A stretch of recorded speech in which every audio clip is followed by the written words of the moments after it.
Rádio. A rádio oficial de quem investe. Bom, Guilherme Cunha, assuntos não faltam para o senhor repercutir aqui conosco. Vambora, o espaço é seu. Fique à vontade, inclusive, para falar da atividade brasileira sob a luz desses PMIs.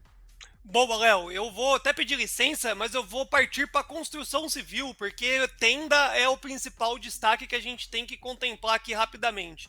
Tenda, Léo, diminuiu significativamente o prejuízo, tá fazendo exatamente a nossa previsibilidade desde o final do ano passado, quando a gente pegou o trade dos 4,17 aos 6,50, e o 6,50 agora é a principal resistência novamente pós essa apresentação do balanço. Quando a gente falou do 6,50, né, ser a nossa faixa de fluxo e essa reviravolta junto com Minha Casa Minha Vida, 6,50 é essa trava que pode ser rompida e buscar os 8 realmente até o final do ano.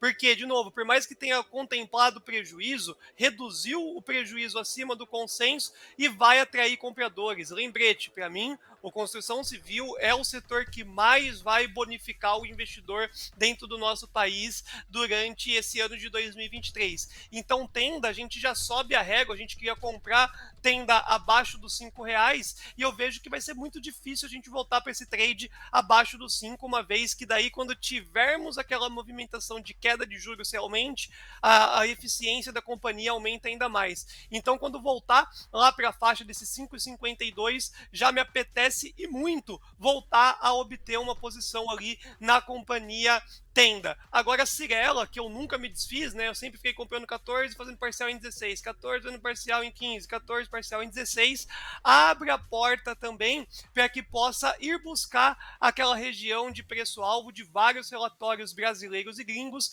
que é a faixa dos 18 e dos R$19. Então o papel está querendo rumar uma força compradora significativa em linha com o que nós estamos vendo de redução de prejuízo, e Cyrela pode trazer uma lucratividade novamente nos próximos 1 a 2 trimestres, é o grande destaque que a gente pode trazer e trazer de insight, inclusive, para o trader / investidor. Cyrela não sai de jeito nenhum, tenda o recuo, ele é, obviamente, para trazer uma movimentação compradora. Quando a gente traz a Embraer, que tem uma queda muito grande no intraday, digamos assim, Embraer reporta um prejuízo, mas é muito importante também trazer a oratória da própria companhia, que traz uma expectativa e já entregas de aeronaves para o segundo semestre de um formato estratosférico. Então, nós temos aí essa movimentação técnica de Embraer, tem espaço para cair nesse curto espaço de tempo bastante, mas o objetivo do papel é naturalmente nós vermos no segundo semestre 26 e quiçá 31,58 que está na tela do Brunão. Então, Embraer, quedas são oportunidades para quem não surfou essa movimentação de alta.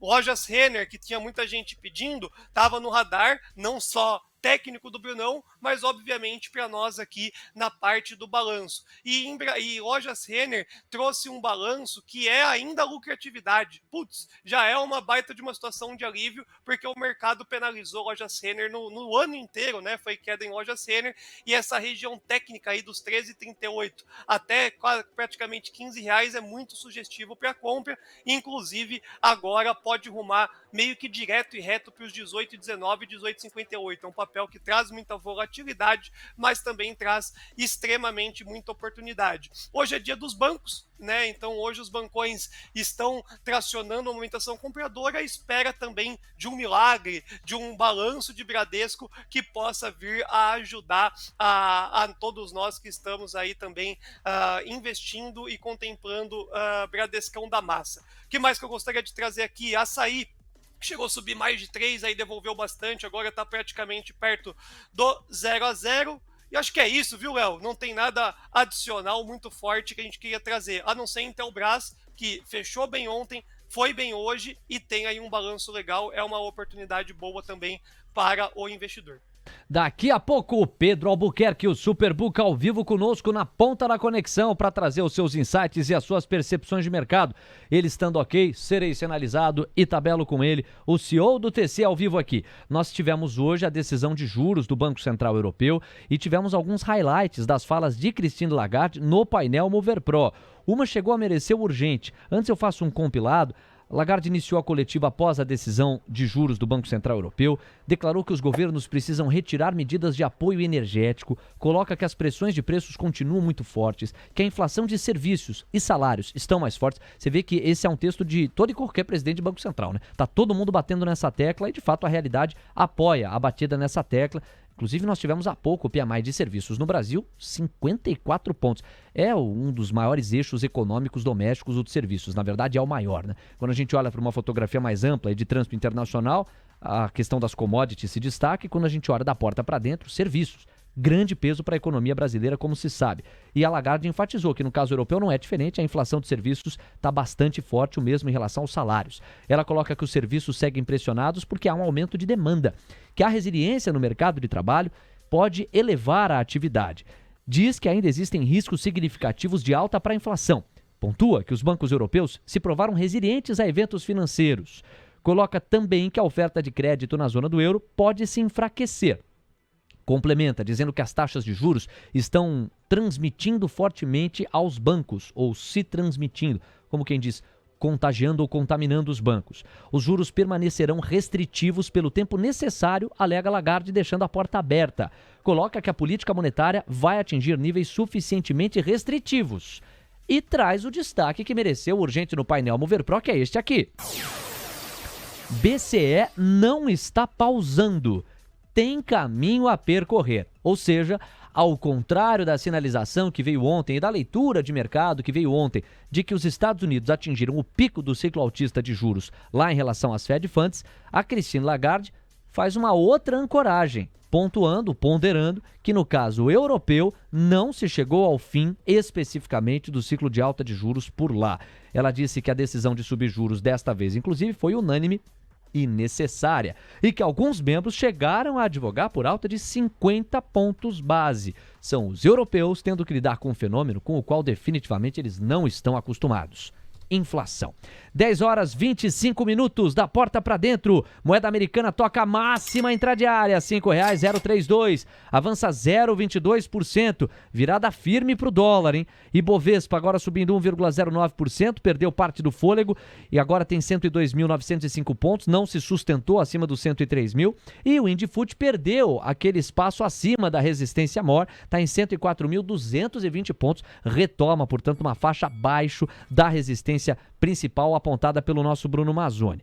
Curva de juros, desidratação média de 4 pontos base. Vamos lá, maestro Gui. Comentamos um pouquinho sobre o Banco Central Europeu. Eu repassei o tabuleiro, é o dólar que mais chamou a atenção. Foi buscar a máxima intradiária. A gente quer te ouvir, Gui. Bom, Léo, e a máxima ainda está no rompimento falso do 5024, o nosso famoso ponto bipolar. Se permanecer acima, aí sim chamará comprador para o 5059, mas eu vejo que é uma baita de uma oportunidade. Inclusive, a gente está brincando aí de fazer um giro legal no ativo do Leta depois desse alto repique. É natural, né, Léo? Foi lá, rompeu R$5, chamou os compradores de curto espaço de tempo, isso se chama vol giga, meu querido ouvinte, né? Mas a gente está aí contemplando o 5024, de olho na consolidação. Aí, se realmente se romper 5059,5 é o objetivo, lá eu volto a bater um pouco mais forte no dólar. Agora, no à vista, Léo, algumas reviravoltas meio que natural depois dessa abertura um pouco mais forte. O que se mantém muito consolidado, mais uma vez, é banco e Petrobras, e no final das contas, ainda muito mais verdinho do que vermelhinho. Chama a atenção Taesa é uma discussão muito forte que a gente pode se estender a partir de amanhã, lendo todas as linhas do balanço, caindo 3%, não é num cenário natural, principalmente quando nós temos aí aquela perspectiva de retornar ao pagamento dos dividendos. Então, acho que Taesa é um papel que cabe aí também o investidor, não o especulador, mas o investidor deixar no radar. Sabesp demonstra um fluxo muito grande. Sabesp, eu acho que é um dos gráficos que pode trazer um insight bem legal para toda a nossa audiência aí. Então, o gráfico, principalmente o diário, demonstra uma força muito significativa, principalmente com o noticiário, a qual nós flagramos na data de hoje, Leozinho. E deixa eu ver se tem mais alguma coisa por aqui. Não, nenhuma reviravolta adicional em meio a esse movimento. O índice tá voltando lá a também no 104.400. Então, o extremo do 104.400 teve um rompimento falso e agora está segurando. O extremo do dólar 5,024 também está segurando. De olho aí nos próximos 20, 30 minutos, que pode gerar oportunidade. E um lembrete, nós falamos também na data de ontem de Vibra. Vibra ontem não só subiu muito forte, mas como agora sobe 4,30%. Muita gente também fazendo caixinha e mandando mensagem aqui, feliz pra caramba. Vibra era uma movimentação muito bem desenhada aí, parabéns para quem conseguiu usufruir. 10h29. Gui, eu vou pedir pro nosso Bruno Mazzoni trazer a análise gráfica para os papéis de Ultrapar, que de fato estão passando o carro, né? A gente tem agora o GPA3 subindo 7,39%. Na esteira do quê? De um lucro líquido registrado em 274 milhões no primeiro trimestre, houve uma queda de 41%. O mercado ainda assim está preferindo olhar outras linhas do balanço e vai emprestando um bom ponto de incremento. Por exemplo, o EBITDA. O EBITDA ajustado da Ultrapar ficou em 1,08 bilhão de reais. O consenso apontava para 856,5 milhões. É uma superação substancial. A receita líquida ficou em 30,5 bilhões, esta praticamente em linha com o consenso, e o lucro líquido no primeiro tri teve 274 milhões registrados. O consenso apontava para 232 milhões. Então tudo vai de acordo com o ângulo da história que você quer contar, né? Eu posso dizer que houve uma queda, dependendo da análise comparativa, de 41% para o lucro líquido. Mas eu também posso dizer que o lucro líquido superou a projeção do que o consenso imaginava para esta foto, assim como o EBITDA ajustado superou também, saiu de 856 milhões, que era o consenso, bateu 1,08 bilhão. É a maneira como eu quero erguer e organizar a narrativa, o ângulo que eu quero fazer se sobrepor na hora de contar a história. E o mercado claramente está preferindo sobrepor estas últimas evidências, por isso, quase 8% de ganho. É disparado na variação percentual, só que Lojas Renner está buscando corrigir 7% vai de ganho, mas Ultrapar sobe 8,08%. Queria que você comentasse, Gui. Bom, gostaria de comentar antes a eficiência da TC Rádio em colocar aí essa montagem e tirar o meu pullover vermelho no formato imediato após romper a resistência. Vocês são demais, hein? E Ultrapar, Leozinho, ó, caraca, isso é sumiu mesmo, hein? Isso é metaverso. A gente apertou um botão aqui, sumiu o pullover vermelho. Já para leilão, mandou a B3 e só ficamos com o azul, já que é o tom autista que está predominando ainda. E os, e os 103 mil pontos foram retomados. Como é que é? Até botão vocês conseguiram colocar. Você vê? Chocante. É. Parabéns, viu, Leozinho? Você obrigado, tem um time sensacional. Muito obrigado. Tamo junto. Vamos falar de Ultrapar, porque não só nós temos esse contexto do balanço, mas como o passado também o favorece. O passado de Ultrapar não condena. É, inclusive, um dos maiores ROIs que nós temos na Bolsa de Valores e o top do setor. E aí engata esse candle gigantesco comprador que vai rumar naturalmente para esses pontos mais fortes na tela do Brunão, que é os R$17,19. Uma baita de uma empresa com uma baita de um balanço e agora corresponde a uma realidade mais compradora. Também um lembrete importante, aonde tem rasgada, onde tem congestão, análise técnica raiz e puramente dita. Então a gente pode ver aí no gráfico que quando o Ultrapar caiu nesse range de preço, caiu numa intensidade muito grande, o retorno de preço é idem. Cuidado, vendido em Ultrapar, você irá naturalmente passar um baita de um calor. 10h32. Olha o calorão aí que tá apontando o Ultrapar. Agora vai chegando a 9% de ganho. Parece ter fôlego para mais, hein? Lojas Renner, 6,31% de alta. Não fica tão longe de Ultrapar, não. Queria que você pegasse esse gancho e aí, à medida que você vai selecionando os papéis, o Brunão vai trazendo o gráfico correspondente, mas eu queria um mergulho seu em varejo. Antes, o nosso Caio Melo traz a abertura do à vista nos Estados Unidos. Sob a luz da decisão de juros de ontem? Sob a luz da decisão de juros de ontem. Mas sob a luz da grande notícia de hoje, que é mais um corpo boiando. Você que está chegando agora, a gente repercutiu desde o primeiro minuto do nosso jornal aqui no Expresso da Manhã. Uma preocupação enorme que vai havendo no setor bancário lá dos Estados Unidos. Trouxemos mais cedo o impacto exato de mais um banco, PacWest, que chegava a cair mais de 50% no pré-mercado americano. Vamos ver em que medida isso está temperando as negociações do à vista, pois não, Caio? O vermelho que sumiu da roupa do Gui Cunha apareceu aqui no mercado à vista americano, Léo. Dow Jones nesse momento recuando 0,18%, 33.349 pontos. S&P 500 recuando 0,27%, 4.079 pontos. Já o Nasdaq recuando 0,26%, 12.985. 12.985. Portanto, uma abertura baixista lá nos Estados Unidos. Guilherme Cunha, comenta aí. A gente sabe que tem impacto, costuma ter impacto. Você vê que, apesar disso, o Ibovespa vai bem, obrigado. Dado o nível de amasso, de descorrelação ou de assimetria que a gente tem quando pensa nos ativos locais. Mas, de repente, não fosse esta fotografia lá nos Estados Unidos, a gente não poderia estar vendo o Ibovespa ainda mais pujante?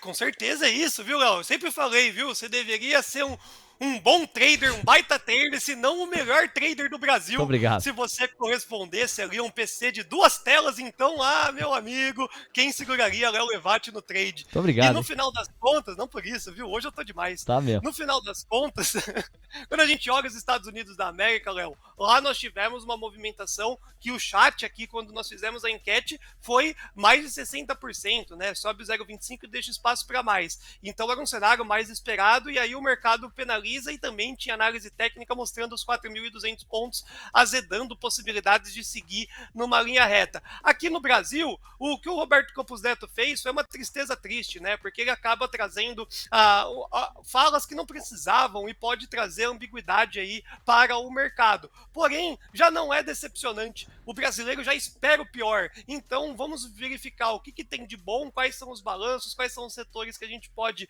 acumular para que quando vem essa queda de juros a gente pegue uma paulada. Inclusive, foi um debate muito legal ali junto com o Tato Barros, para não ficar de fora. Então, eu vou ficar chorando as pitangas, eu vou ficar cornetando queda numa região de compra? Eu não vou. Então, eu vou ir para o lado mais frio e fundamentalista. Por isso que essas empresas como Lojas Renner e o setor de varejo podem estar, apesar desse caos do Copom de ontem, falando assim, cara, beleza, vai ficar os 3,75, é só no segundo semestre que vai ter queda de juros. Já era o cenário base, é o que o Brasilzão esperava. Então eu vou comprar a Loja Renner, eu vou comprar uma Magalu, que tem um melhor ali movimento do setor, e quando sai uma Loja Renner com uma queda de lucratividade alta, mas ainda lucra, ufa! Que bom, né? Então a gente tem pelo menos a lucratividade ainda na última linha do balanço. Aí quando você vai para análise técnica, tá nessa congestão numa região de compra, os papéis trazem esses repiques malucos e gera oportunidade para o especulador. Para o investidor, Léo, é péssimo você começar a ver trimestre a trimestre uma dificuldade de você manter uma alta de lucratividade. Mas com a melhoria do macro para o setor, também sobe da mesma forma. Então, para o trader, é importante acertar o time, não pode errar o time, e para o investidor, o que vai fazer é uma mudança de timing, né? A gente vai demorar mais tempo para pegar uma alta consistente, mas esses papéis não tendem a micar e sim a favorecer a quem é paciente e deixa o mercado seguir junto com o macro. Olha a doleta, bicho. Tá difícil, hein? Dólar agora voltando pro 0 a 0, tá avançando 0,05%, meio desenfreado em direção, às vezes mais para cima, às vezes mais para baixo. No intervalo, a mínima ficou em R$ 4,997, sim. Ficou abaixo dos R$5. E a máxima foi buscar R$5 com 3 centavos. Agora temos R$5 com 2 centavos. Ontem foi o grande dia para o dólar. Enfraquecido a nível global com a decisão de juros dos Estados Unidos e o fim do ciclo de alta por lá, em especial, é isso. Nós tivemos praticamente um fechamento em R$5 com 2 centavos, né? Ficou em R$5,021, quase 5,1. E aí hoje chegou a se animar nos 4,99, não sustentou, tá agora em 5,3. Tá voltando a encorpar o viés de alta, 0,13% de ganho. Vamos ver. Eu te deixei num gancho do varejo por aqui, não é, Gui? Queria só que se aprofundasse com eventuais papéis que você ainda não tenha contemplado hoje. Em relação à Magalu, que tem uma tradição forte no varejo, 2,69% de ganho, os papéis em R$ 3,42. Via, subindo 1,7% a 1,82. Diga lá. Boa, Léo. Magazine Luiza, MGLU3. Ah, o carnezinho quentinho, desde o ano passado, gerando muita oscilação aí para o trader barra investidor. Eu vejo que Magazine Luiza, Léo, para falar um cenário mais amplo, o buscar os R$ 5 é um cenário esperado, é um cenário que não é o alternativo, digamos assim, e Magazine Luiza é o fim do trade. Lembra, nós fizemos aquela baita movimentação na virada do ano, contemplamos lá nos R$ 4,50 o fim do trade e falei que não voltaria mais para o varejo. E não volto, tá? Não compre Magazine Luiza, mas sendo frio e olhando de fora um relacionamento tóxico, eu vou lá dar o meu pitaco. Magazine Luiza, caso quem quer se enrolar, quem quer se envolver, quem quer ir para o trade bandido, é Magazine Luiza que tem a grande perspectiva dos R$ 5 ser atingido. É amanhã? Não é. É depois de amanhã? Óbvio que não é. É na apresentação do balanço do primeiro tri? Menos ainda, porque as empresas de setor de varejo tendem a obter baitas dificuldades de apresentarem números melhores do que o quarto trimestre e o primeiro trimestre de 2022. Então esses papéis vão ficar andando de lado até com que nós realmente tenhamos algo que diretamente impacte de melhor na companhia, que é a queda de juros. Queda de juros não vindo, Magazine Luiza vai ficar subindo 3%, 4%, caindo 4%, 5%, 7%, 8%, caindo 3%, 4%, e gerando muita oscilação também de humor para o especulador. O que eu teria medo é Via, porque a Magazine Luiza está desenhado. Magazine Luiza está nessa congestão e tende a buscar os R$ 5 de um formato natural. Agora, a Via, quando a gente fala de apresentação do balanço e ocorre essa semana, é uma obrigatoriedade da companhia chancelar um PDF aí para a comunidade trader e investidor melhor do que esperado, porque caso contrário, vai ficar moendo aí o dinheiro do investidor, pode penalizar e aí ficar refém de uma queda de juros que pode demorar um pouco mais do que o esperado. Foi isso que foi dito na data de ontem. A dívida de Via vai aumentando bilhões a cada trimestre, né? Então, milhões a cada trimestre, quase bi. Então tem que tomar muito cuidado, eu acho que é aí que é a maior fragilidade do varejo. Guilherme Cunha ao vivo com a gente. Atenção, tem atualizações importantíssimas. Vale está caindo 1,33%. Encorpou o viés de baixa, está ameaçando perder os R$ 68. A mínima intradiária ficou em R$ 68,06. Isso tira fôlego de alta do Ibovespa, que sobe agora 0,77%. A subida, que chegava a romper 103 mil pontos, chegou a ser no máximo em 103.320 pontos. Agora está em 102.577. O dólar também reage. Nós temos R$ 5,034 e a renovação da máxima intradiária. Dinâmico o mercado à vista nesses primeiros 40 minutos. Vamos falar de Vale, ó, que agora está na mínima intradiária, perdeu. Perdeu R$ 68, hein? Vale 3 em 67. Tô parecendo aqueles caras do leilão antigo da B3, né? Que era no telefone lá. Nem era B3, né? Era lá, Bovespa ainda. R$ 67,90. Agora R$ 67,88. 1,64% de recuo é mínima intradiária para Vale 3. E o Quarteto de Ferro, de maneira coerente, não é possível dizer nada diferente disso, está reagindo à tonelada baixista. Singapura segue com uma toada negativa, então saiba como está a cotação do Quarteto de Ferro como um todo. Uzi Minas recuando 0,83%, R$ 7,15. Gerdau subia 2%, agora cai 0,20%. E CSN está caindo quase 4%. Não há dúvida, Gui, que o Quarteto de Ferro está atrapalhando e muito a pegada mais otimista pela qual vinha passando o Ibovespa. Você tem, primeiro, uma ducha de água fria que vem do mercado à vista americano, na toada de baixa, e a segunda ducha de água fria, tão grande ou maior que a primeira, é o que Vale está impondo ao Ibov. R$ 67,87, a queda é de 1,7%. Vale 3 está nesses moldes. Que coisa, Gui! Sabe quem ganha dinheiro na Bolsa de Valores, Léo? Sabe ou não? Quero saber. Os pacientes. Aqueles que fazem a tese e vão esperar o tempo do mercado. Você acha que eu estou preocupado com uma queda de 1% a mais em Vale? Você acha mesmo que eu estou preocupado com o meu topete, Leozinho? Você acha mesmo que no 66 eu não vou na última mão e vou Eu acho que você vai. Aliás, eu tenho certeza que você vai. Mas a tua preocupação, eu acho que ela tá pequena ainda, né? Porque são... Vamos lembrar a aposta pra quem tá chegando agora. Você apostou a saúde capilar sua na faixa dos R$ 62, né? Se romper 62, se bater 61,99, é isso? Aí você corta o cabelo? Isso, porque tá lá longe, né?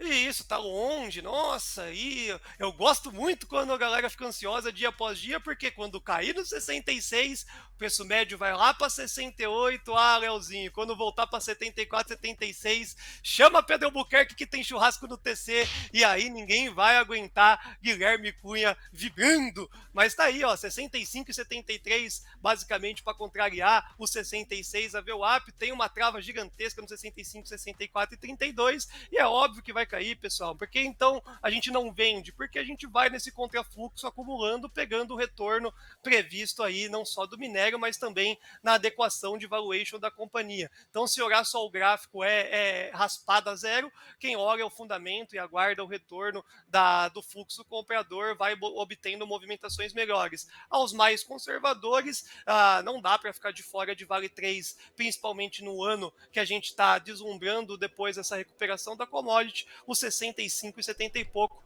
é a grande tacada final. Perdeu 69, vai agora chamar mais vendedores, é natural, tem mais 3, 4% para cair para que possa surgir uma nova oportunidade. Para quem está falando do médio para trás, não, eu sou trader / investidor, eu preciso acumular nos pontos que o nosso querido operador e analista Bruno Mazzoni nos traz.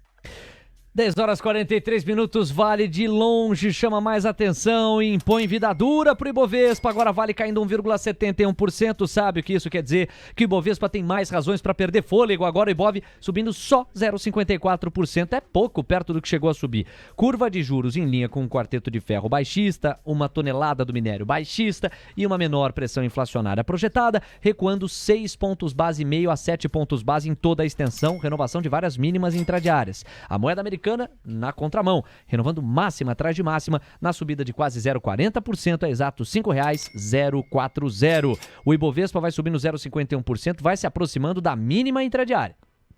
É complicado você falar da mínima no seguinte sentido, começa no 0 a 0. Aí subiu 0,05%, você já tem ali a primeira máxima. Então, renovar a mínima vai ter que desconstruir todo o fôlego de alta, e aí só quando negativar é que você vai ter. Mas a notícia já existe, né? A gente está vendo uma perda substancial do fôlego de alta de Ibovespa. Não lembro de... Então... lembro, vai. Lembro. Tem sido mais comum do que incomum.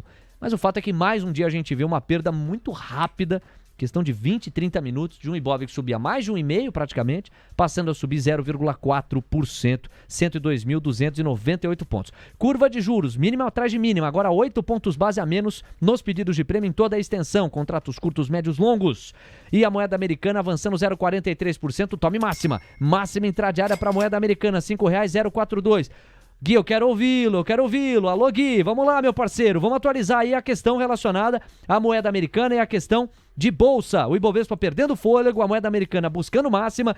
O Bruno Mazzoni vai trazer o gráfico em paralelo para apoiar o seu racional. Tem mudança substancial na maneira como enxerga esse 4 de maio, Gui? Zero, acima do 5,024, traciona comprador, busca lá a resistência do 5,059, é lá que nós estamos esperando para poder exercer qualquer tipo de trade. Então, toda essa alta que está rolando, a gente está assistindo, né, aguardando chegar dentro desse range de preço do 5,059 até o 5,064 é a grande expectativa que nós temos para a intenção do câmbio, que naturalmente está aí agora rompendo as máximas, não tem ponto no meio do caminho, Léo. Por isso que vai rompendo, vai tocando essa sineta de rompimento de máxima até chegar mais perto do 5,059. É por lá que a gente comete o próximo crime, o próximo movimento mais vendedor para o câmbio. Até chegar lá, 100% de fora do dólar, a gente já movimentou no 5,024 naquele primeiro teste. Agora, na Bolsa Brasileira, aí sim, viu, Léo? A gente tem que aguardar cada vez mais aqueles pontos místicos, né? O 102.915 até o 101.700. Nós tivemos uma reviravolta no quarteto de ferro e um baita de um arrefecimento no setor financeiro bancário, que subia quase 2, agora sobe meio, e aí que tira a boa parte dos pontos do Ibovespa. Então tem que... O dia é dia de muita volatilidade, de novo, né? A gente comentou até o famoso payroll, e aí exercer os principais dados econômicos para a gente ter as projeções, é importante aguentar e segurar essa volatilidade. Tenda, Léo, sobe 13,66%, rompeu 6,50. É lá que a gente brilhou.